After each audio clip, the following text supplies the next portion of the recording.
Bueno, ahí veo que arrancamos. Buenas noches a todos, hola amigos, acá estamos de nuevo en la Posada Errante. Vamos a compartir una cerveza, un café con un amigo ahora desde Canadá, así que cada vez más lejos nos vamos. Hoy estamos con el doctor Pablo Muñoz Iturrieta. Hola Pablo. Hola, ¿cómo estás? Un gusto enorme, un abrazo a la distancia. Igualmente, igualmente. Bueno, vamos a tratar de tener una conversación como si estuviéramos verdaderamente sentados en un bar, distendidos. Quizás haya gente que no te conozca, lo dudo, porque ya con tu libro Atrapado en el cuerpo equivocado te has hecho muy conocido, pero por las dudas voy a decir algunas cositas sobre vos. Sos doctor en filosofía política y legal por la Universidad de Ottawa en Canadá, máster en psicología filosófica por la Universidad de Washington, Estados Unidos.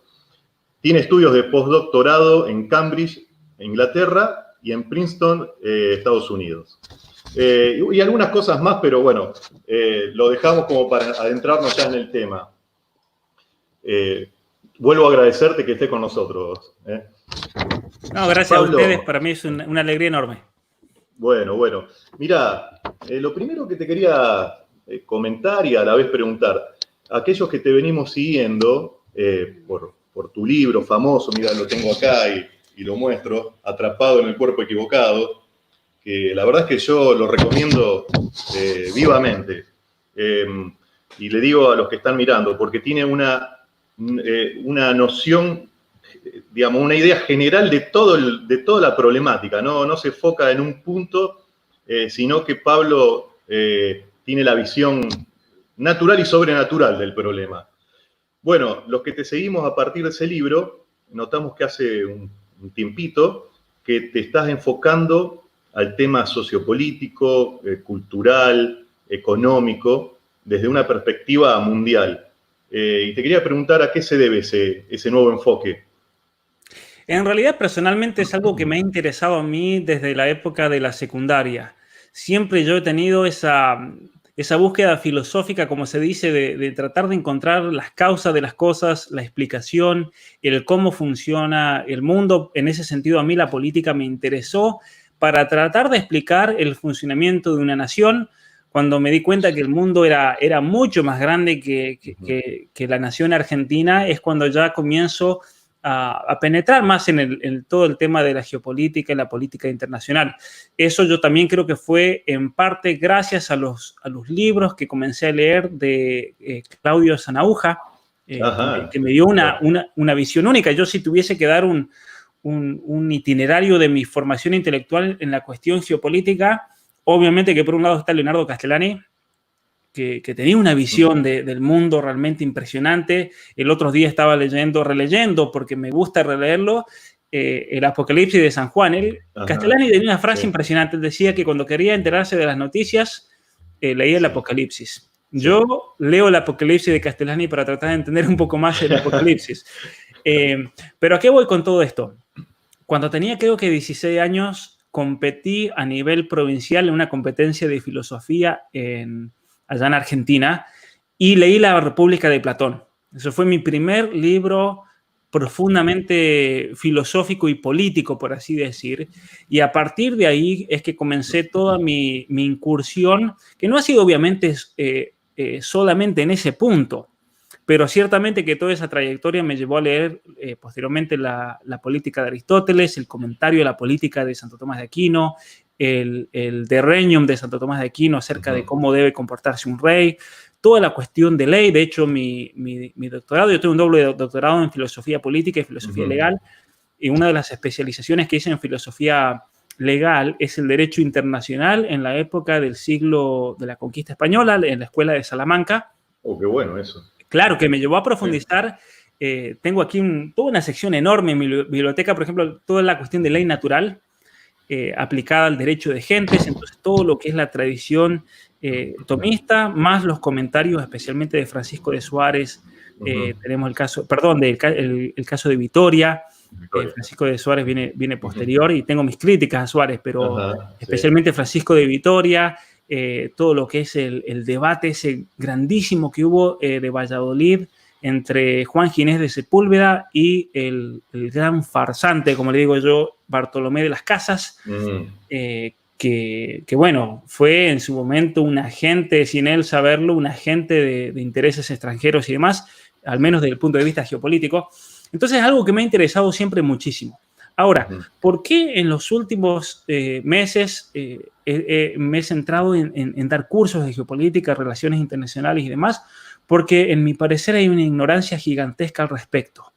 Una ignorancia gigantesca no solamente de la gente común, porque eso se puede entender, no todos pueden estudiar todo, pero hay una ignorancia gigantesca de estos mecanismos, incluso en aquellos que van a la universidad a estudiar relaciones internacionales, ciencias políticas, filosofía y demás.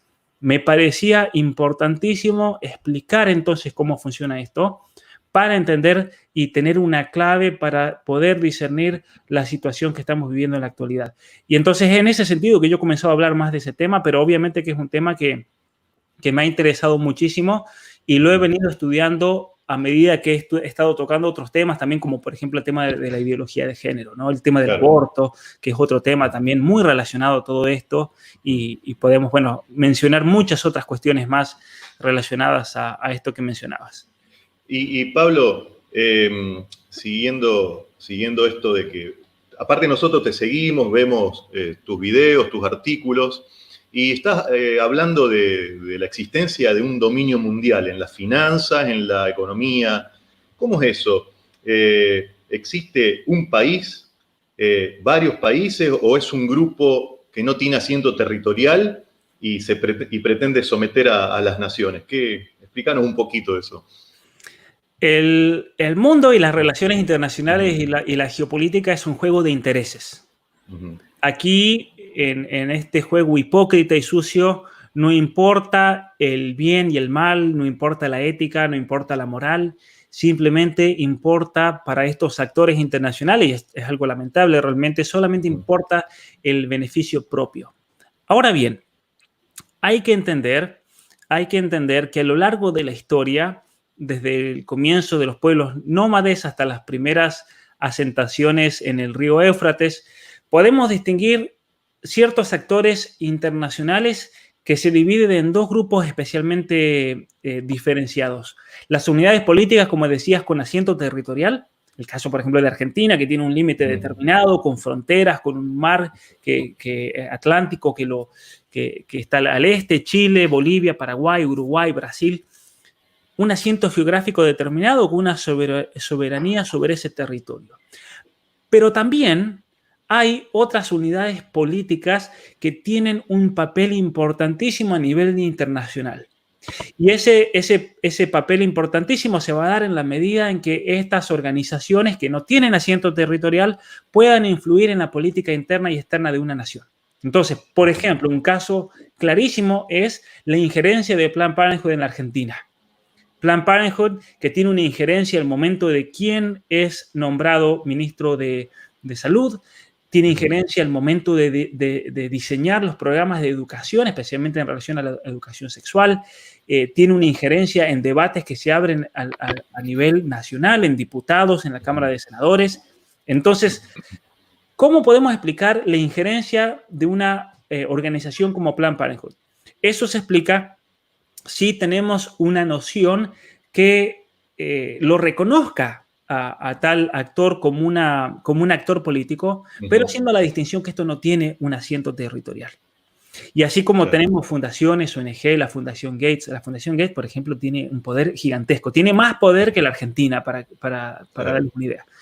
Tenemos el caso de la Organización de las Naciones Unidas, la Organización Mundial para la Salud, pero especialmente todas las compañías que solventan económicamente a estas organizaciones son las que en definitiva le ponen la agenda, y es una agenda que va a marcar la política interna y externa de una nación, desde Estados Unidos hasta la Argentina. Entonces, estos actores son actores importantísimos. De todos estos actores, Leandro, que podamos mencionar, ciertamente que hoy por hoy los que tienen más poder son los que manejan la economía, porque en las relaciones internacionales y en la geopolítica la economía manda. Claro, y por lo tanto, tenemos los fondos financieros más grandes del mundo son los que deciden qué se hace y qué no se hace.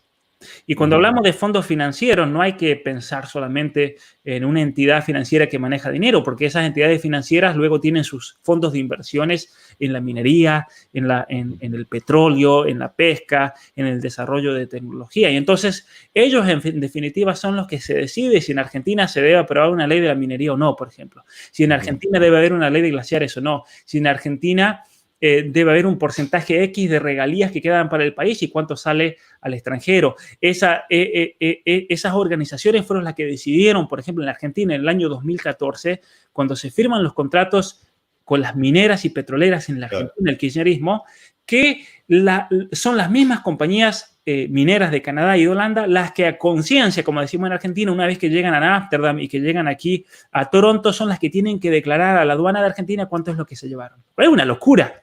Claro, sí, lo he visto ese tema. Bueno, vos lo sabés bien porque sos sanjuanino, así que estás hablando. Estoy hablando de mi tierra. Yo, Leandro, tengo conocimiento directo de compañías mineras que venían a mi pueblo, a Barrea, y al intendente, que yo me saco el sombrero de ese intendente del año 2006, cuando vino una minera, y eso los he contado por él, y le puso $1 millón, $1 millón, y le dijo, tiene simplemente que firmar este permiso. Y ese intendente de mi pueblo, de Calingasta, en San Juan, dijo que no, que él no se vendía por $1 millón. O sea que, y bueno, eso creó un problema gigantesco entre él y el kirchnerismo y el gobierno de San Juan y demás, porque hay realmente una matufia, una mafia gigantesca detrás de la minería. Y en definitiva, como yo te decía, son estos poderes internacionales los que manejan esto. Esta mañana tuve una conversación con legisladores de México. Muy interesante. Una de las cosas que hablábamos es el rol del narcotráfico en México y el rol de bancos como el Hong Kong Singapore Banking Corporation, el HSBC. Ellos son los que manejan el narcotráfico mundial. Ellos son los que lavan el dinero y por lo tanto, yo hablaba con estos legisladores y ellos estuvieron todos de acuerdo. El narcotráfico en México no se va a acabar porque a HSBC no le conviene. Claro, sí. No le conviene. No, es tremendo. Entonces, hay de hecho una oligarquía, podríamos llamarla internacional del dinero, sí existe. Pablo, y bueno, uno puede pensar que esta oligarquía internacional de dinero nos somete a los países menos desarrollados, pero vos que estás más cerca, ¿percibís algo así que quieren hacer con Estados Unidos también? Sí, totalmente. Mirá, Leandro, hemos llegado a un punto de inflexión a nivel internacional en el cual estas organizaciones han adquirido tanto poder económico que todas las unidades políticas con asentamiento territorial del mundo están sometidas a este poder. Todas. ¿Qué pasa? Obviamente que ellos, esta oligarquía internacional, ellos necesitan de un poder militar, necesitan de un poder territorial. En su momento fue el caso de Inglaterra. El imperio inglés llegó a ser territorialmente el imperio más grande de la historia. Pero en el año 1913, ya incluso en el siglo XIX, leyendo los libros de geopolítica de esa época, los primeros pensadores de geopolítica, ellos decían, el futuro va a ser de Estados Unidos y va a ser de Rusia. ¿Por qué? Porque eran estados continentales que se llaman, por su tamaño. De hecho, recordando en su momento San Martín, la idea de San Martín y de algunos de los pensadores y militares de esa época del movimiento independentista argentino, era crear un estado continental, porque ellos se daban cuenta que Sudamérica, la única manera de ser una potencia mundial es si era un estado continental, como se perfilaba que iba a ser Estados Unidos. Todavía no lo era. Estados Unidos llegaba hasta el Mississippi en ese momento. Después se lo vende Napoleón, y comienza a crecer y comienza a tomar forma este estado continental. Una vez que se perfila de que el futuro va a estar entre Estados Unidos y Rusia, la oligarquía internacional del dinero se decide por ambos. Esto es interesante, esto hay que saberlo, pero se decide principalmente por los Estados Unidos. Se decide por Rusia en el sentido en que tenían que quebrar al zar. Y en esta clave hay que leer el apoyo de la banca mundial a la revolución bolchevique, por ejemplo. Claro. Sí. No fue solamente un apoyo, ¿cierto? No fue un apoyo solamente de Alemania, sino de la banca de Nueva York. Pero la Primera Guerra Mundial también hay que entenderla en esta clave. Había que destronar el potencial de Rusia, especialmente la presencia rusa en lo que iba a ser el mar asiático, en la China, que eso ya se perfilaba, que iba a ser el centro del comercio mundial. Estamos hablando hace más de 100 años. La Primera Guerra Mundial tiene obviamente que como centro eso, entre otros temas, el debilitar a Rusia, apoyan al poder el bolchevique, apoyan la revolución, después se les va de las manos con la Unión Soviética, obviamente, eso ya sabemos la historia, pero hay una transferencia de poder desde Inglaterra hacia Estados Unidos y Estados Unidos comienza a ser el brazo armado, por así decir, de este poder. Y tenemos muchos ejemplos de Estados Unidos que simplemente ha sido usado. Yo lo viví en carne propia en Estados Unidos estudiando ahí cuando hacen la invasión a Irak por las supuestas posesión y construcción de armas de destrucción masiva, que eso fue una mentira tremenda. Fue una mentira tremenda, pero simplemente a Irak había que bajarlo, había que bajar a Siria, había que bajar a Libia, que eso lo vimos en el 2011, lo de Siria todavía no les ha salido y ha quedado eso inconcluso, llegó Trump al poder. Trump obviamente que es elegido ¿por qué? Y eso lo viví bien de dentro en Estados Unidos, conociendo en profundidad ese país. Hay un grupo muy grande de gente en Estados Unidos que nunca ha sido, por así decir, convencida en este proyecto globalista. Y estaban hartos del globalismo, de la política externa de Estados Unidos y demás. Vino Trump y Trump ofreció la salida, porque Trump, si bien él es elegido dentro del Partido Republicano, no pertenece a esa casta, a esa élite del Partido Republicano. Porque hay que decirlo así, tanto el Partido Republicano como el Partido Demócrata son globalistas y están al servicio de este poder internacional. Trump directamente se les vale de las manos Trump. Se le va de las manos y de repente tenemos en el gobierno de Estados Unidos una persona que está en contra del globalismo, una persona que está en contra de esta agenda internacional de imposición del aborto, está en contra de las guerras. De hecho, el día que gana Trump, esa noche, las tropas de fuerzas especiales rusas ingresan en Siria y liquidan al ISIS en 5 días. Ya está, lo reventaron. Simplemente faltaba una decisión política. Sí. Pablo, y ahora este poder, que uno parece que habla en abstracto, pero ¿quiénes son, además de Bill Gates, Soros? ¿O qué son ellos? Por ejemplo, ¿está la masonería atrás? Mira, es muy difícil, obviamente es una pregunta que yo también me la hago. ¿Por qué? Y esto es muy difícil y lo he hablado con personas que han estudiado mucho del tema, tanto en Estados Unidos como en Europa. Es difícil saber y obtener información al respecto porque a nivel mundial tenemos algunas familias que controlan absolutamente todos los medios de comunicación. Y una de las cosas que son características de estas familias que son poderosas, económicamente poderosísimas, es el mantenerse en una especie de anonimato mediático. Eso se debe en parte porque ellos son accionistas de todos los medios de comunicación, entonces sobre ellos no se habla, no se puede hablar. Entonces tenemos la familia Rothschild, por ejemplo, que es la familia más poderosa del mundo. Tenemos la familia Walton, tenemos la familia, la Casa Real Saudí, y hay muchos ejemplos así. Tenemos el caso de Soros y algunos otros multimillonarios como Bezos, como Gates y demás, pero ellos simplemente, personalmente tienen fortunas gigantescas, pero son insignificantes comparados con las fortunas de estos grupos y familias, por así decir. Eso es lo que se conoce como la elite. Totalmente. Claro. Y ellos ese menos del 1% tiene más dinero que el resto del mundo combinado. Ahora, aquí es difícil muchas veces hilar entre todo esto porque hay mucho de especulación. Con respecto a la masonería, a mí me gustaría saber mucho más, pero ¿qué pasa con la masonería?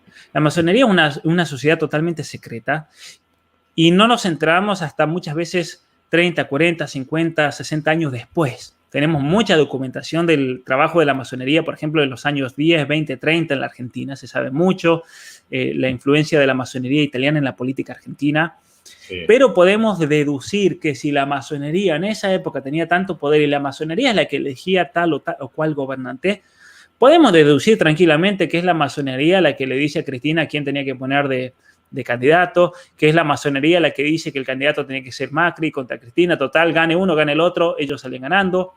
Pero es difícil muchas veces el poder realmente decir a tiempo real que esto es lo que está pasando. Muchas veces hay que esperar que la historia pase y hacer un análisis posterior a través de los frutos, ¿no? Como por los frutos los Claro, conoceréis. claro. Sí, tal vez uno no pueda dar nombres y ni mucha precisión, pero sí hay un olor a todo eso. Mira, y esto pasa dentro de la iglesia incluso. Claro.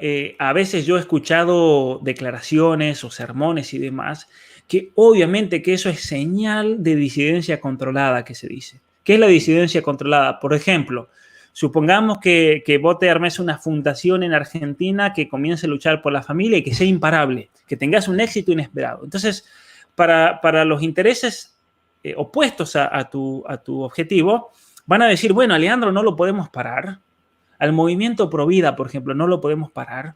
Y entonces, ¿qué vamos a hacer? Nos vamos a infiltrar para hacer disidencia controlada. Vamos a hacer cosas para dejar contenta, por así decir, a la multitud, que crean que se hizo algo y después no se hace nada. Claro. Eso pasa mucho en México, por ejemplo. En México hay grupos pro familia, pro vida, que van a hacer algo y después no hacen nada. O van a hacer una actividad y se hace algo que no termina en absolutamente nada y después todos quedan contentos porque al menos se hizo algo, pero después no se hizo nada. Entonces es lo que se llama la disidencia controlada. El sermón, por ejemplo, para mí, en mi opinión, el sermón que dio este obispo en Luján cuando fue la marcha por la vida y demás, que habló de la ESI, hizo una justificación de la ESI, cuando la ESI es uno de los ordenamientos de las Naciones Unidas para penetrar en una nación y destruir la familia, inventar la ideología de género. Eso, cuando yo escuché ese sermón, a mí que me perdone, pero eso, yo dije, esto es un infiltrado el que está diciendo eso.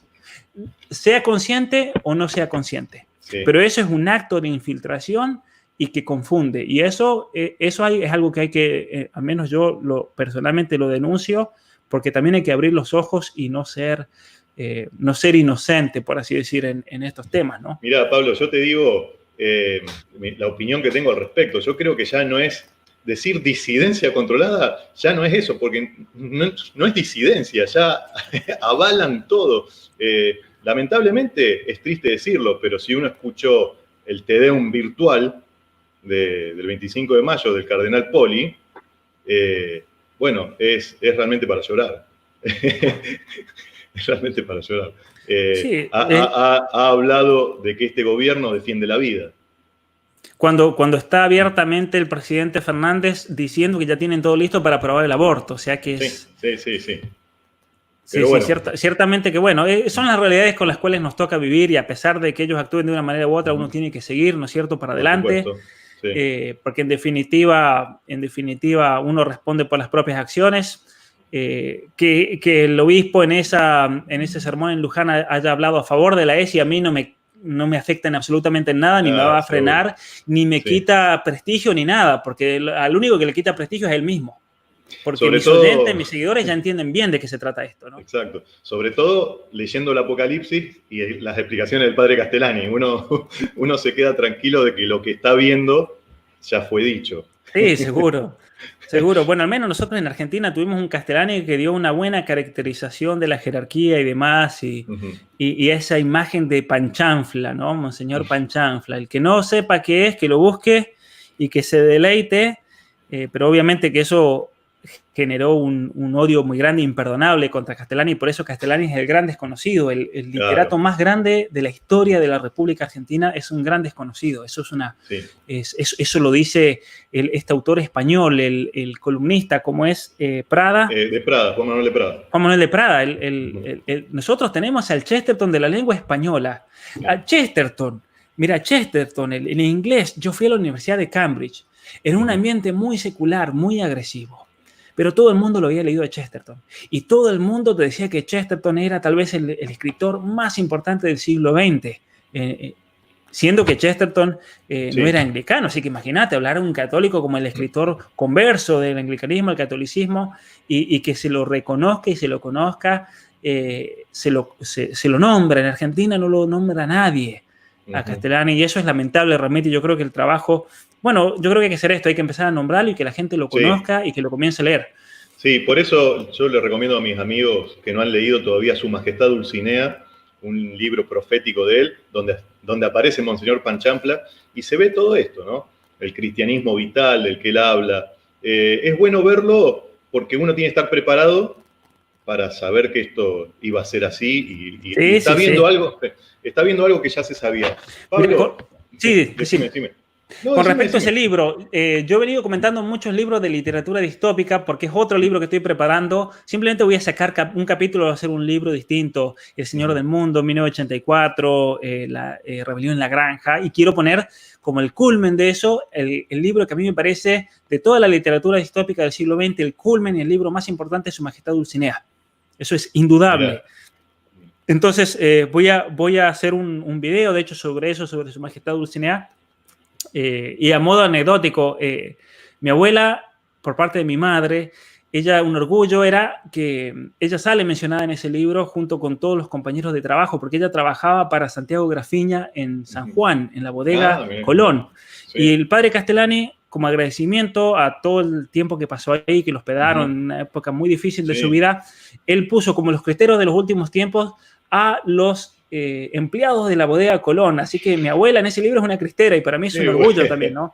qué bueno, Eso. qué bueno. Eso. A modo de anécdota, digamos, yo soy Sí, muy sí, amigo sí. de la familia Grafiña, bueno, de lo que son los nietos ahora de Alberto Grafiña y Santiago Grafiña, que eran grandes amigos del padre Castellani, se conocieron en la escuela, ya en Santa Fe, en la secundaria, tengo entendido, así que esa relación con Castellani realmente ha sido, yo desde que tengo memoria, Castellani ha sido un nombre presente en mi hogar, ¿no? Después, bueno, tuve, Sí. gracias a Dios, una profesora especialista en Castellani en la secundaria, que ya hizo su doctorado, su licenciatura, después su doctorado en letras sobre Castellani, debe ser una de las personas tal vez que más conoce Castellani en la Argentina, Liliana Pinchiroli, y realmente ha sido, bueno, ha sido una gran bendición personal el haber mamado de esos libros y haber leído eso desde muy joven, ¿no?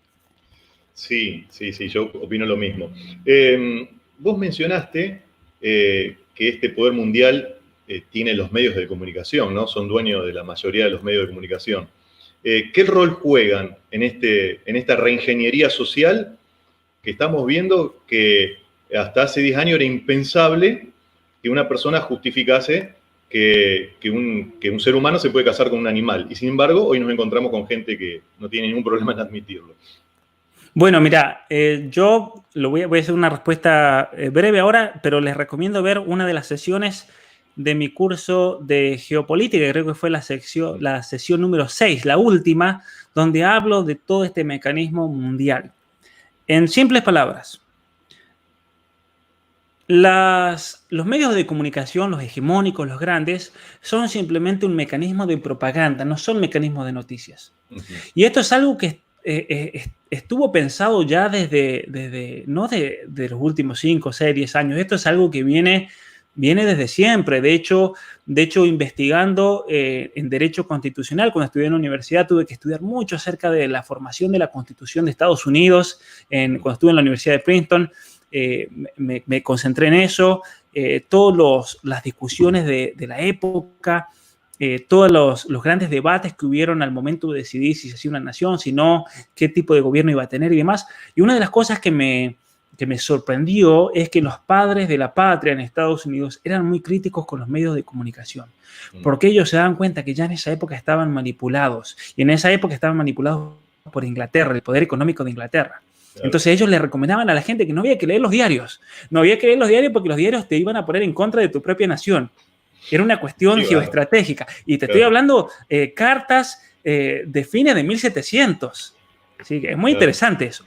Ahora, entonces, esto no es nuevo, pero esto se comienza a acentuar especialmente en los años 20, los años 30, con la creación de la radio, con la creación después de la televisión.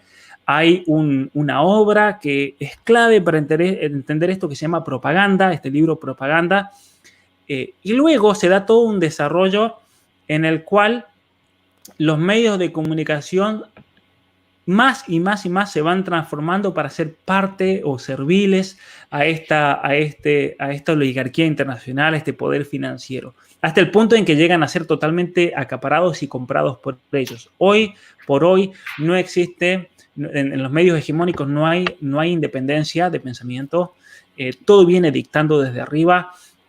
Parte también de esto yo lo fui entendiendo porque mi abuelo fue periodista. Mi abuelo, él me decía, yo recuerdo de niño conversaciones que tuve con él, de joven, desde la secundaria, él me decía, el periodista que vos ves ahí o que escuchás en la radio, simplemente él repite una narrativa, repite un papel que le ponen adelante al que tenés que tener en cuenta el que está detrás. Mi abuelo hacía eso. De hecho, mi abuelo en su momento denunció, a mi abuelo le pusieron una bomba enfrente de su casa, después no explotó, gracias a Dios, allá en San Juan. Trabajó mucho en el periodismo y denunciando mucho la masonería, denunciando muchas cosas. Y una de las cosas que yo aprendí de él fue eso, entender a los medios de comunicación como un instrumento para a vos hacerte creer cierta cosa. Después están las noticias de que chocó un auto aquí, mataron a alguien allá, eso es circunstancial y eso es lo que se usa como una máscara para hacerte creer que nosotros somos veraces, que nosotros damos los hechos y nada más. No, hay un pensamiento de fondo, Hoy por hoy, esto se ha acentuado y se ha acentuado también gracias a las redes sociales. ¿Por qué es eso? Porque gracias a las redes sociales, la gente ha perdido el foco de atención y lo ha trasladado de las noticias, de los canales hegemónicos, a YouTube, a Netflix, a Twitter, a Facebook. Hoy por hoy, por ejemplo, hay gente que sus tardes de formación es agarrar YouTube y ver videos como estos, por ejemplo. Claro. O escuchar un curso mío, lo escuchan a Agustín Laje, lo escuchan a ellos. Conozco muchísima gente que me dice, dejamos de ver televisión y cuando queremos ver algo ponemos un video que es interesantísimo. Entonces, ¿qué pasa? Ha salido el foco de atención y por lo tanto todos los medios hegemónicos del mundo están en bancarrota. Todos. Entonces, para poder subsistir hoy en día, necesitan sí o sí del influjo y la inyección de dinero por parte de este poder económico mundial. Más que nunca. Claro. Más que nunca. Y entonces por eso que eso se explica, por ejemplo, la narrativa hoy en día con respecto a la pandemia, la narrativa con respecto a ciertos temas de género, de homosexualidad, de aborto, sí o sí tienen que seguir esa narrativa porque si no pierden sus fondos, están atados económicamente. Pablo y Lea, me sumo a esta posada errante por unos problemas técnicos, bueno, me sumo ahora y como es una posada, interrumpo así de golpe y bueno... te quería hacer una pregunta, Pablo, puntualmente con esto, me hablabas de los medios, se deslizó un tema que por ahí quería consultarte y creo que le va a interesar a la gente que nos está escuchando, sobre cuestiones que estamos viviendo hoy. ¿Qué valoración tenés vos respecto a esta supuesta pandemia? Y si vos considerás que podría llegar a ser o puede ser tomado como un experimento social. Yo creo que sí, ciertamente que sí, dejando de lado el hecho de la realidad del virus, dejando de lado la gravedad o no gravedad que tenga, dejando de lado la cuestión estadística verdadera, dejemos ese tema de lado y simplemente concentrémonos en eso que me acabas de preguntar, que para mí es importantísimo. Obviamente que estamos siendo objeto del experimento psicológico social más grande que se haya visto en la historia. Eso es sin duda. No hay duda al respecto. Sí. Eso se puede ver por varios motivos. Con respecto hay una versión oficial, más allá de si esa versión oficial es verdadera o no, lo voy a dejar de lado ese tema, pero hay una versión oficial que no se la puede discutir. No hay un debate serio donde veamos posiciones y tratemos de llegar a un consenso. Cuando ellos son los que siempre hablan del consenso, y es lo único que importa. Entonces, el consenso les importa cuando les interesa nomás. Entonces, tenemos una visión totalmente parcial de lo que está ocurriendo, solamente un punto de vista, más allá si sea el verdadero o no, es otro tema, dejemos eso de lado, pero lo que voy es esto, que no se permite ningún otro tipo de opinión, hasta tal punto, y esto es interesante con el tema de los medios de comunicación, que como se dan cuenta que la gente se ha ido y ya tiene tanto, ha sido desacreditado de tal manera, medios como CNN, medios como la BBC y demás, que la gente ya ha sacado el foco de atención y se ha ido a las redes sociales, al testimonio, a lo que cuenta la gente, a lo que dicen pensadores independientes, que es tal el punto entonces de desacuerdo de la población en general, que lo que han tenido que hacer es comenzar a crear nuevas instituciones de censura por medio de las redes sociales. Y eso, ¿quién está a cargo a nivel mundial de eso? La Open Society. La Open Society... ¡Qué coincidencia! Claro, si ustedes se fijan en Argentina, Chequeando. ¿A quién pertenece Chequeando? Pertenece a la Open Society. Eso lo dice en la misma página web. Si van a la silla vacía es interesante porque es el Chequeando de Argentina, pero para Colombia.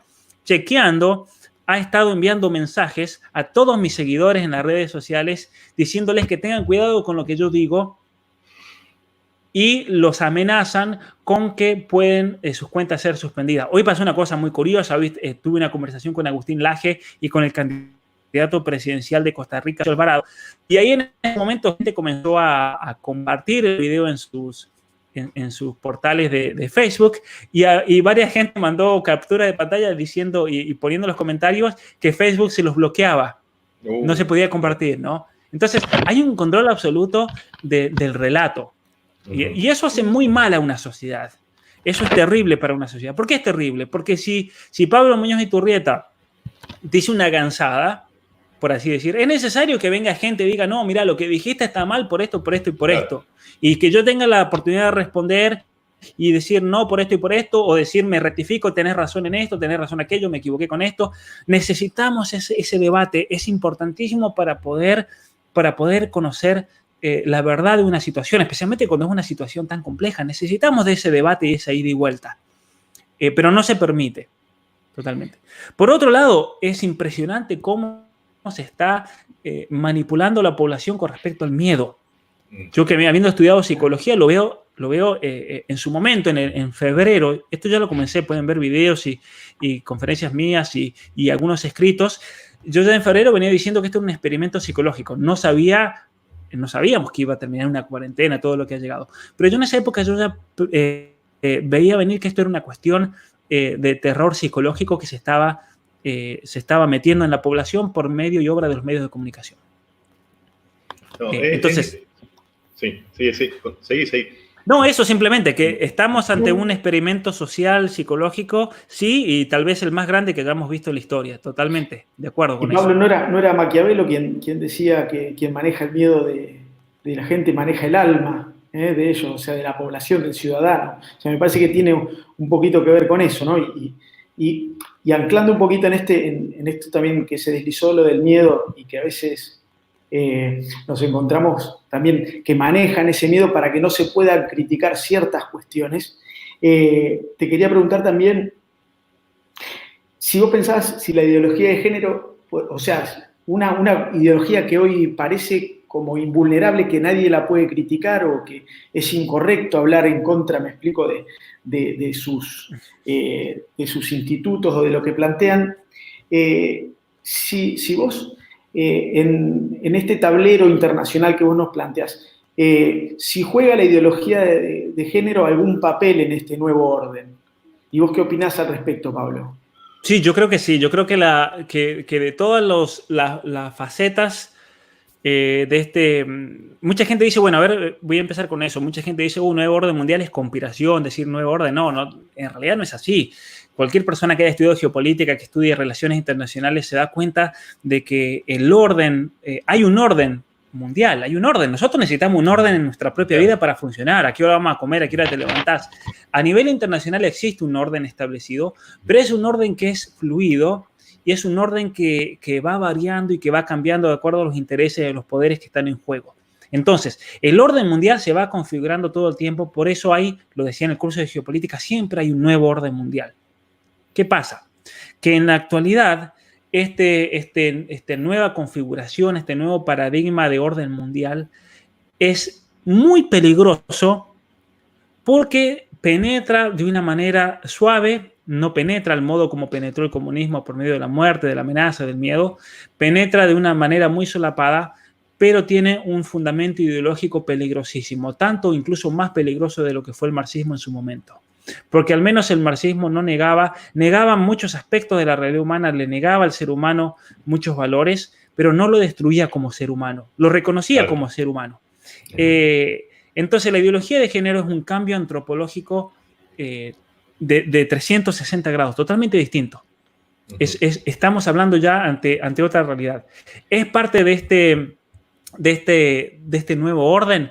Totalmente, la ONU adopta la perspectiva de género a principios de los años 90 y lo hace parte central de su agenda. Vendría a ser como, por así decir, uno de las piedras angulares de este nuevo orden. Podrían haber elegido otra cosa, pero eligieron una visión antinatural de la sexualidad autoconstruida, como se llama, o de la percepción de género autoconstruida al servicio del placer. Y sabés que Benedicto XVI, el Papa Benedicto XVI, él tiene un texto al respecto en una introducción que él hace a un libro que se llama, en francés, El desorden mundial. Si me acuerdo por eso, porque está el Nuevo Orden Mundial, es un libro que se llama El desorden mundial. Y en ese libro, el desorden mundial, él habla de un nuevo paradigma de la familia, y él habla de esto, que en el nuevo orden mundial, la peculiaridad de esta nueva antropología es que se constituye como una base, un fundamento de este nuevo orden mundial. Sí, Pablo, entonces, vos sabés que me haces acordar que he leído que Sor Lucía, una de los pastorcitos de Fátima, le ha contado en algún momento al cardenal Cafarra, que ya murió, que la última pelea del demonio, digamos, iba a ser contra la familia, contra el matrimonio. Y bueno, uno ve que realmente eso es lo que está sucediendo. Claro. No se imagina algo peor que haber dado vuelta a todo, porque, digamos, ya no es un punto, ahora todo se dio vuelta. Sí, ciertamente, y eso se encuentra en la cuestión teórica ya en Marx. Por eso también la relación muchas veces entre el comunismo y la ideología de género y demás. Marx hablaba de que había que destruir a la familia, y él usa esa expresión concreta: había que destruir la familia en la teoría y en la práctica. ¿Por qué? Porque la familia, según el pensamiento marxista, era la primera forma de propiedad privada. Claro. Es la familia, la constitución en la evolución de la historia, cuando el hombre decide tener una familia, eso le requiere al hombre tener propiedad privada, lo cual tiene sentido. Tener una esposa, tener hijos, tenés que tener casa, tenés que tener un auto, tenés que tener un trabajo, tenés que tener un salario. Y entonces Marx decía, si queremos destruir la propiedad privada, hay que destruir a la familia, porque en realidad la raíz de todos los males presentes, eso lo decía Rousseau, también eso se lo saca Rousseau, es la familia. ¿Y cómo hay que destruir la familia? Decía Marx, liberando, y eso después lo desarrolla Engels en un libro, El origen de la propiedad, el Estado y la familia. Hay que liberar a la esposa de su esposo, es el feminismo, y hay que liberar a los hijos de la familia, que eso es lo que realiza después el Estado, la ideología de género y todo este ideal de empoderamiento de la mujer, que es una idea típicamente marxista, ¿no? Y no tiene que ver, Pablo, perdón, Lea, no tiene que ver también con este enfrentamiento que entiendo que se desliza en toda la conversación que estamos teniendo y de las palabras y de lo que nos estás enseñando, Pablo, de este enfrentamiento que podría haber también entre patria y globalismo. O sea, porque el atacar a la familia entiendo que también es atacar las bases de la patria o de la casa común, me explico, de nuestro país, o podría decir, a veces cuando uno habla de patria parece como que no le interesa también lo que nos une a nivel regional, o sea, lo hispanoamericano, pero me refiero a todo, ¿no? Ciertamente la unidad básica de una sociedad es la familia. Y si uno quiere fortalecer una sociedad, si uno quiere hacer crecer una sociedad y crear las condiciones para el florecimiento personal de cada uno de nosotros, tenemos que fortalecer a la familia. Ahí está la clave. Está la clave.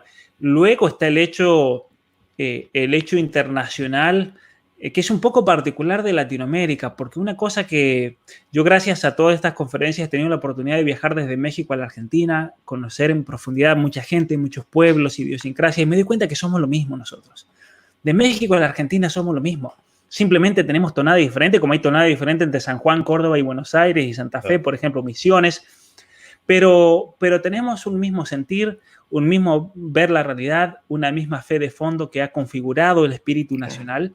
Y por lo tanto, yo creo que también es muy válida esa visión que tenían San Martín y otros padres de la patria, de hablar de una patria grande, ¿no? De la España, pero de este lado del mar, que nos une a todos nosotros, y por eso yo creo que se está dando de modo natural una unidad entre nuestros países en la lucha pro vida, en la lucha a favor de la familia. Hay mucha conexión, hay una conexión muy grande entre grupos de Argentina, de México, de Costa Rica, de Colombia, de Chile, y podemos seguir mencionando Perú, por ejemplo. Perú, el movimiento Con mis hijos no te metas surge de Perú, pero se adapta inmediatamente en el resto de Latinoamérica, especialmente en Argentina. ¿Y eso por qué se da? Porque compartimos esa misma ese mismo origen. Somos parte de esa misma familia hispánica con el hecho de Perú, por ejemplo, es muy claro. Si bien no tengamos una frontera, pero hay una similitud muy grande, y yo creo que al menos desde el punto de vista geopolítico, el levantamiento de América Latina, el resurgir de América Latina va a venir por el lado de la familia y con un contenido fuertemente espiritual también. Eso no se puede dejar de lado, porque eso es parte esencial de lo que fue en su momento la tarea evangelizadora de América. Eso es lo que hizo América. Claro.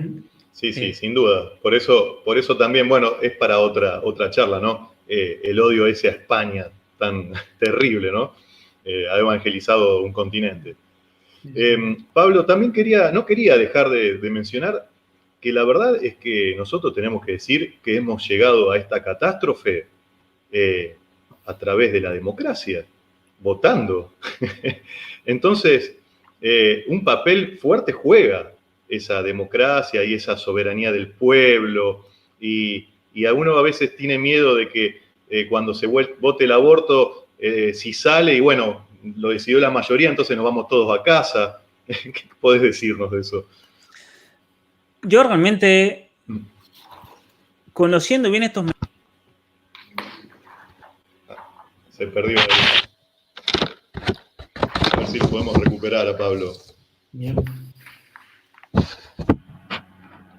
Qué lástima, pero bueno. Ya lo vamos a recuperar.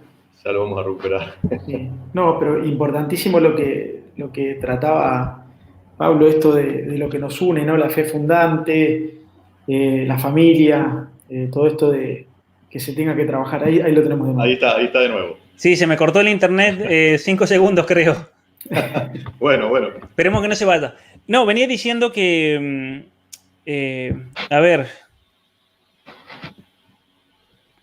Me colgué un momento ahí con lo que iba a comenzar a... ¿Me escuchas ahí? Sí, te escucho perfecto. Sí, perfecto. ¿Cuál era el último comentario, perdón? Que todo esto hemos llegado a través de la democracia. Ah, perdón, ¿no? sí, ahí está. Sí. Mirá, en mi opinión personal, estaba tratando de acordarme dónde lo había dejado. En mi opinión personal, y conociendo cómo funcionan todos estos mecanismos políticos y estratégicos y intereses internacionales y demás, en Argentina no existe la elección del pueblo, no existe la democracia, por más que tengamos políticos que vayamos y votemos, porque todas las decisiones se toman desde afuera. Argentina lamentablemente ha perdido la soberanía, y no solamente Argentina, pasa con el resto de los países de Latinoamérica, pasó ayer con Costa Rica. Si bien la gente votó en contra de las uniones homosexuales, la Corte Interamericana de Derechos Humanos le ordena a Costa Rica que tiene que haber matrimonio homosexual y ya está, y hay matrimonio homosexual, por más que no haya habido plebiscito, por más que no hayan querido votar, por más que el Senado no se haya expedido, se lo mandaron desde arriba y Costa Rica se lo tiene que tragar. Entonces, lamentablemente, para el pueblo costarricense no hay soberanía, lo mismo pasa en Argentina. Entonces, ¿a qué voy con esto? La democracia hoy en día vendría a ser lo que yo llamo una mentirocracia. Nosotros votamos, pero en definitiva votamos ¿para qué? Porque a nosotros no nos representa nadie después en el Congreso, no nos representa nadie en diputados. Nadie va a decir, bueno, hay una ley, a ver qué dice el pueblo. Vota después cada uno lo que quiere. Lo que quiere. No hay una verdadera representación del pueblo al momento de votar. No existe esa democracia. Bueno, fue lo que pasó acá en Argentina con el tema del aborto. O sea, solamente en la plataforma política la tenían los partidos de izquierda el aborto, en su plataforma propiamente dicha, pero al momento de debatir muchos levantaron la mano, o sea, y nadie los... Explico, no, eso nunca estuvo planteado. O sea, que claro. Era la crítica que se hacía. ¿Y por qué no hacen, por ejemplo, un plebiscito a nivel nacional? ¿Por qué no lo hacen? Porque saben que van a perder. Claro. Entonces eso significa que la democracia no les interesa. Lo van a usar en tanto y en cuanto les convenga. Sí, sin entrar, digamos, más en mayor profundidad y decir que la democracia necesita un pueblo, ¿no? Y no una masa como lo que hoy tiene la mayoría de los países, ¿no? Ahora, a pesar de eso, ¿vos pensás que pueda llegar a haber una reacción en la Argentina? ¿Puede haber alguien que le pueda hacer frente a esto dentro de la partidocracia? Mira, es difícil poder elucidar algo así, pero lo vi en Estados Unidos con Trump. Y yo creo que en Estados Unidos es mucho más difícil llegar a ese puesto que en Argentina. Porque en Argentina están los ojos de la oligarquía financiera internacional y sin el veto de ellos no puedes llegar, y Trump llegó a pesar de que había sido vetado, a pesar de que los poderes se habían ya inclinado por Hillary Clinton, y Trump ganó igual. Yo creo que se requería tener ese nivel de carácter, de personaje que es él, de no importarle absolutamente nada. Es una persona muy particular, pero tal vez hacía falta, como me dijo un embajador de Colombia en Estados Unidos, él me dijo, Trump es un loco, pero es un loco de los nuestros, me dice. Así, Trump está loco, porque necesitamos un loco así, es la única manera de poder irrumpir en un ambiente así. Yo creo que en Argentina, un personaje argentino, pero con esa intención de servir al pueblo, de servir a la patria, de realmente buscar el bien, de traer trabajo, de bajar los impuestos, de generar trabajo, que es lo que hizo Trump. Tiene los niveles de desempleo más altos en los últimos 40 años en Estados Unidos. Más bajos. Claro. Más bajos, perdón. Los niveles de desempleo más bajos, un crecimiento importantísimo de la industria nacional, el tema del proteccionismo, sabiendo proteger, digamos, los intereses de Estados Unidos primero, como debe ser. El presidente de Argentina tiene que decir los intereses de Argentina y el bien de Argentina y el bienestar de mis argentinos, eso tiene que ser lo primero. Y eso lamentablemente no se lo plantea nadie. Ahora, ¿es posible? Yo creo que es posible en el sentido de que la gente se está cansando ya. Y hay un grupo importante de gente, de pensadores, no quiero decir que no lo hubieron antes, pero antes no habían redes sociales. Antes no habían medios de comunicación por los cuales hoy subimos el video y lo puede ver cualquiera en Argentina. Esa posibilidad de los grandes patriotas que hemos tenido en Argentina no la tuvieron nunca. Por eso también la responsabilidad nuestra al respecto. ¿Es posible? Yo creo que sí es posible. Pero eso va a requerir un largo trabajo de formación de la gente, del pueblo, como mencionaba recién ahí. Tenemos una masa, necesitamos tener un pueblo y que sea un pueblo formado. Y es en ese aspecto que yo me he propuesto, digamos, tratar de aportar lo más que pueda a la formación de la gente para que aprenda a pensar, para que aprenda a razonar. Voy a incluso hacer un curso de lógica para enseñar a la gente a saber distinguir un sofisma de un razonamiento verdadero. Tenemos que hacer cuestiones muchas veces básicas, porque hoy la universidad, ni siquiera la universidad está enseñando eso. No, olvidémonos de la escuela pública, primaria, secundaria. La universidad es parte, un brazo más del enemigo, eso de así. Ciertamente, lamentablemente es así. Y Pablo, ¿cómo ves la jerarquía católica frente a este ataque sin precedentes que sufre? Bueno, especialmente la Iglesia, ¿no? Ya que se desprende de los últimos informes de la ONU que la misma es considerada incluso enemiga de la humanidad. ¿Qué pensás, Pablo, al respecto? Bueno, es interesante. Eso es un informe de la ONU que se hizo viral en toda América por un artículo que escribí yo, porque estoy muy al tanto siempre de la cuestión de libertad religiosa, debido a que hice mi doctorado en filosofía política sobre ese tema. Y entonces, cuando sale ese reporte en febrero de este año, inmediatamente hago un comentario. La ONU declara a la Iglesia enemiga de los derechos humanos, creo que así fue el título que le puse, que después, bueno, ha tenido miles y miles de visitas, ha tenido más de 80.000 visitas, creo, ese artículo en mi sitio, pero se ha hecho viral en textos así en WhatsApp y demás, que anda por todos lados, lo he visto por miles de muros y demás. Es interesante que hay dos cosas acá que hay que distinguir. Hagámoslo claro y simple. Una cosa es la Iglesia, cuerpo de Cristo, de la cual somos parte de todos los cristianos, todos los que queremos vivir de acuerdo al Evangelio, queremos ser fieles, queremos ser sal, la sal de esta tierra, la luz en el mundo, todas estas frases, digamos, tan conocidas del Evangelio. Por un lado tenemos eso. Y en ese sentido la Iglesia está muy presente. Porque en definitiva, cuando una chinda Brandolino se levanta y habla, es la voz de la Iglesia que está hablando. Claro.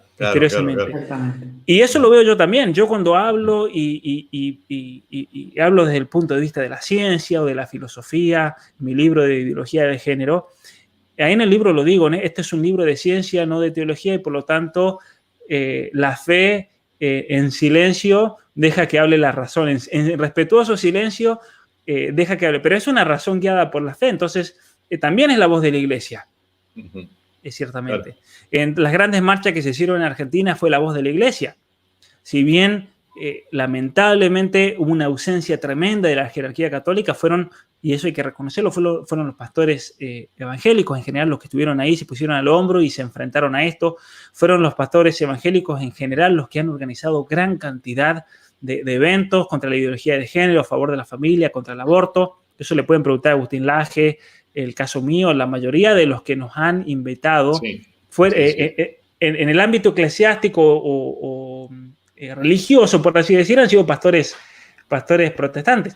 Han habido excepciones, por ejemplo, en Bariloche, este padre Plauser que me invitó, que después obviamente eso fue totalmente en contra de cualquier directiva del obispo, así que yo me saco el sombrero, seguro si lo ve le mando mi saludo, el saludo al obispo de Bariloche también, que lamentablemente no estuvo a altura de las circunstancias, cuando eso es lo que necesita la patria. El padre Germán Macaño, en el caso de allá de Jujuy, también un gran luchador, y él me comentó que él recibe una persecución gigantesca de parte de la iglesia por este trabajo por la familia, por la vida, contra la ideología de género. Decía, no está haciendo nada extraordinario, está haciendo lo que tiene que hacer. Si no, Mirá, es muy importante lo que estás diciendo, ¿no?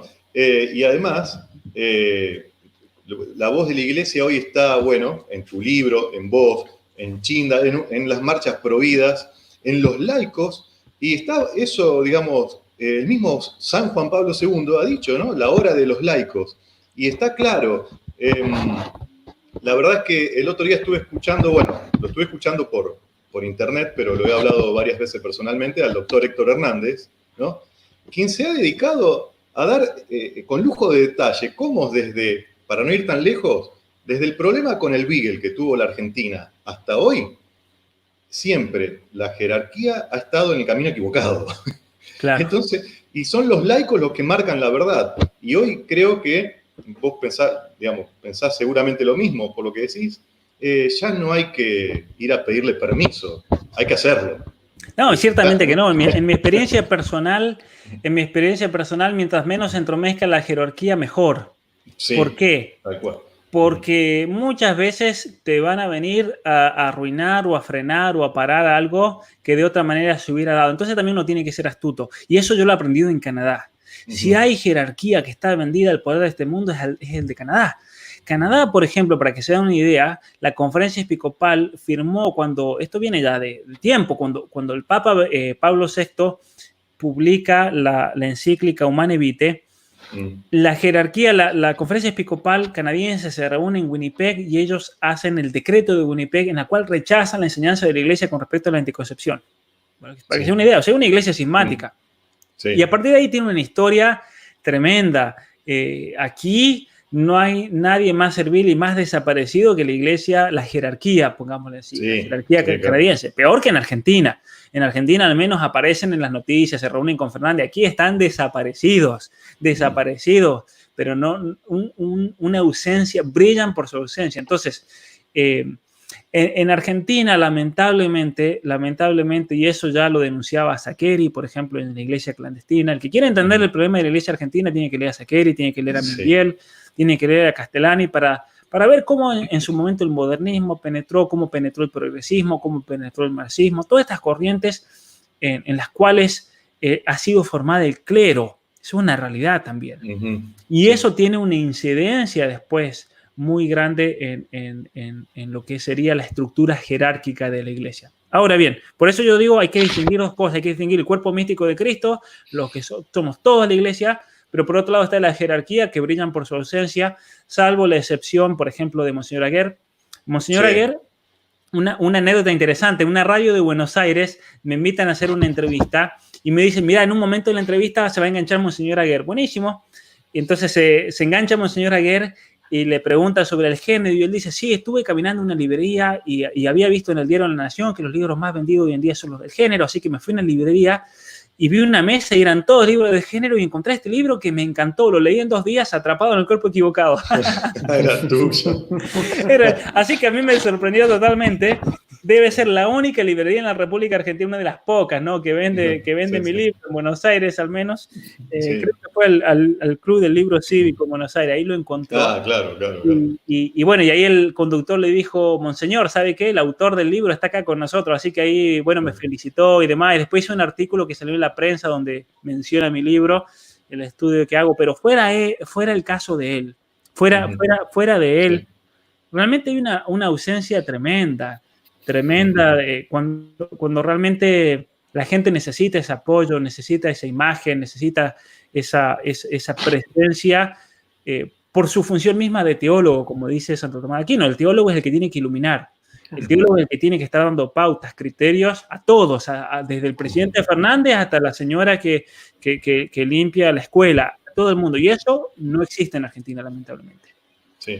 Lo están reemplazando otros actores que lo hacen de la manera que pueden, cada uno hace lo que puede, pero realmente ese faro que necesitamos, lamentablemente, no está, pero bueno, si Dios lo permite, ¿qué vamos a hacer? No es culpa nuestra, ¿no? Sí, seguro. Pablo, mirá, llegamos ya 1 hora justo de taberna. La idea es ir cerrando, pero me gustaría hacerte, junto con Nahuel, algunas preguntas por ahí más personales, pero que creo que ayudan a la gente, ¿no? Por ejemplo, si vos tenés o podés nombrar a 1 o 2 maestros que te hayan marcado en la vida.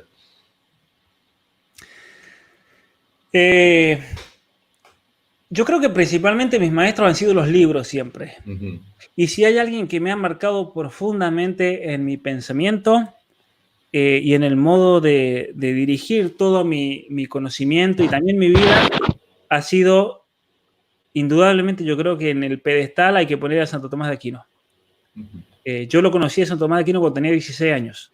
Lo conocí por una fotocopia a la cuestión 2 sobre la existencia de Dios, artículo 3. Me pasé toda una mañana leyendo eso. Yo, gracias a Dios, para esa época, a 16 años, ya sabía bien el latín y me fascinó el modo de pensar.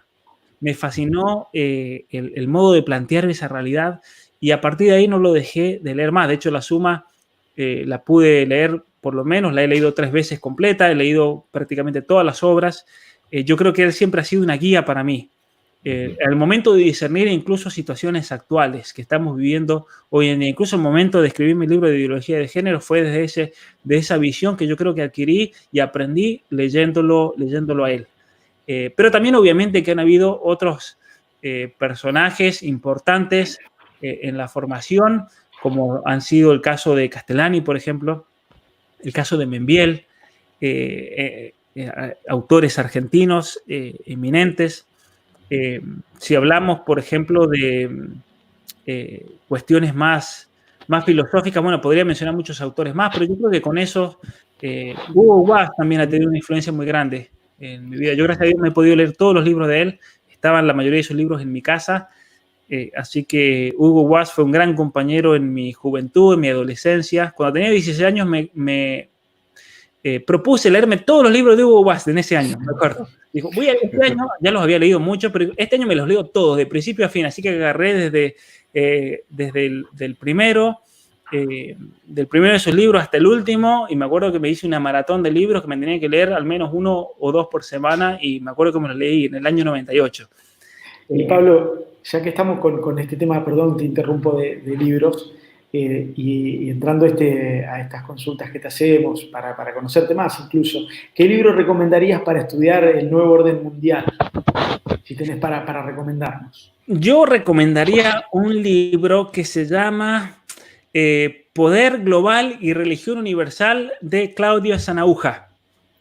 Perfecto. De hecho, tengo pensado el próximo curso después del de Geopolítica y Relaciones Internacionales que voy a dar en junio. El próximo curso que quiero hacer sobre este tema va a estar basado en ese libro, un librazo. Sí, impresionante. Poder Global y Religión Universal, para entender realmente qué es lo que está pasando y hace un buen enfoque global de toda esta imposición a nivel mundial a partir de las Naciones Unidas y distintas fundaciones y demás que... lo recomiendo totalmente ese libro. Y cualquier obra del padre Claudio Sanauja, realmente, magistral. Bueno, como para ir cerrando, dos preguntitas más nomás. Hablando de la Argentina, ¿no? ¿Tenés alguna figura, algún prócer que admirás? Y por lo contrario, algún ejemplo a no imitar. Yo creo que es difícil. Salvo estos personajes que yo mencionaba que admiro realmente. Pero hay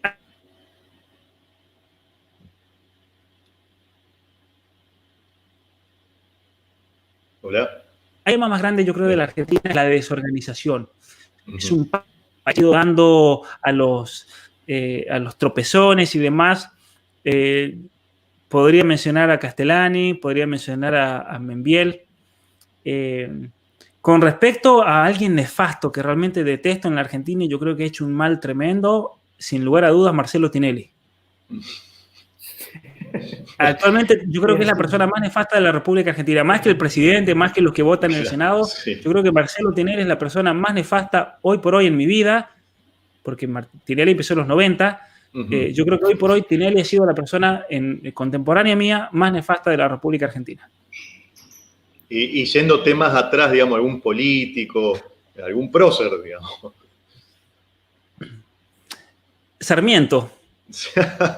¿Sí? Sarmiento, tradicionalmente, miren lo que les cuenta un doctor en filosofía. Salíamos de la escuela en mi pueblo, en Barreal. Yo iba caminando en bicicleta, en invierno iba caminando porque hacía muchísimo frío, no se podía ni siquiera andar en bicicleta, hacían 20 grados bajo cero, la nieve. Salíamos de la escuela y había una especie de plaza de forma triangular. Y en el medio de la plaza estaba el busto de Sarmiento. Les voy a contar una anécdota. Nosotros con mis amigos salíamos de la escuela y lo primero que había que pasar religiosamente era enfrente de esa estatua y escupirlo. Para que se den una idea, miren lo que les estoy contando, la anécdota. La aversión que le teníamos a Sarmiento, una aversión tremenda. Yo creo que una aversión porque las maestras lo presentaban como casi Dios. Y después en la vida, estudiando, leyendo Sarmiento, el odio que tenía por el indio, el racismo que tenía, el servilismo a potencias extranjeras, Inglaterra, Estados Unidos, su pertenencia a la masonería y muchos otros factores más, me confirmaron esa bronca innata que yo tenía por Domingo Faustino Sarmiento, el sanjuanino más nefasto que ha existido, sin lugar a dudas. Hay un libro, a propósito de él, que escribió un historiador rosarino, Héctor Petrocelli, donde pone toda la luz y realmente uno ve quién fue el verdadero Sarmiento y entiende también por qué hoy tiene bustos, estatuas, todo eso. Digamos, realmente han querido destruir la Argentina y él era el modelo. Ciertamente, ciertamente. De hecho, ahora que hablas de ese libro de Héctor Petrocelli, yo tengo pensado para el 11 de septiembre, que es el Día del Maestro y demás, de este año que viene, si me da el año que viene, perdón, aquí en Canadá le decimos año que viene a septiembre, es el mismo año, hacer una reseña de ese libro. De hecho, lo tenía pensado para demostrar al Sarmiento verdadero, para que ya nos dejemos, y mira, y lo voy a hacer especialmente porque tengo miles de maestras que me siguen en Argentina. Entonces le voy a decir, miren, maestras, córtenla con el cuento de Sarmiento, porque Sarmiento fue un nefasto y fue por esto y por esto y por esto. Sí, tal cual. Bueno, vamos ya terminando. Por ahí no quiero dejar de preguntar, ¿qué le dirías vos a un chico que se te acerca y te pide un consejo? O sea, ¿qué hacemos? ¿Qué hacemos ahora? Porque siempre es la típica pregunta de la conferencia. ¿Qué hacemos? Yo le recomiendo que sea fiel a sus principios. Sean principios claros, buenos, malos, lo que sea, que actúen en consecuencia con sus principios, porque solamente si nosotros ordenamos la propia vida es que vamos a poder ordenar la sociedad. Solamente si ordenamos nuestra habitación, como se dice, es que vamos a poder poner un orden externo. No podemos pretender ordenar a la nación, no podemos pretender ser luces, ser estándares, ser caudillos en esto si no tenemos ordenada la propia vida. Y esto va por una cuestión también personal, espiritual y moral dentro de cada uno de nosotros. No podemos salir afuera si no hemos ordenado nuestra casa, no hemos puesto nuestra casa en orden. Entonces, a un joven que me pregunta, y esto me ha pasado mucho, ¿qué me aconsejas? Yo le digo, ve mi curso de 12 reglas para la vida. Si querés una respuesta mía, obviamente.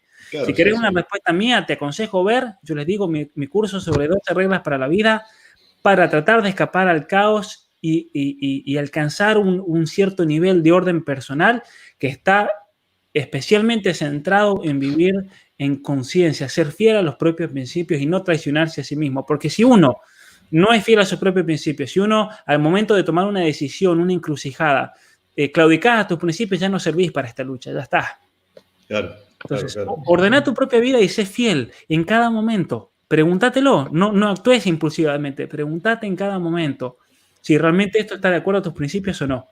Y ahí es donde se va a ver realmente el temple que tenés y realmente si te la podés jugar por la patria, como muchos hablan, pero eso se ve en la vida diaria realmente. Sí, sí. Claro. Bueno, has tocado justo un tema para otra charla, ¿no? Porque la relación entre vida privada y pública, que algunos Ciertamente. la quieren separar. Bueno, Nahuel, hasta acá llegamos. Bueno, Lea, bueno, Pablo. Ahora te dejamos tranquilo y te agradezco enormemente tu generosidad, tu buena predisposición. Le cuento a la gente que ni bien te pregunté, nos dijiste que sí, que salías a hablar con nosotros y espero que también las haya pasado bien vos. Sí, seguro, un gusto enorme. Nosotros seguiríamos, pero bueno. Lo tenemos que hacer de vuelta, así que cuando quieran me avisan. Bueno. Y así de paso practico y no me olvido el español. Ya va a haber otro encuentro en la posada, así que... Seguro. Bueno, chicos, nos vemos. Bueno, Pablo, enorme. muchas gracias. Chao, Gracias a todos. Chao, chao. Nos vemos. Adiós.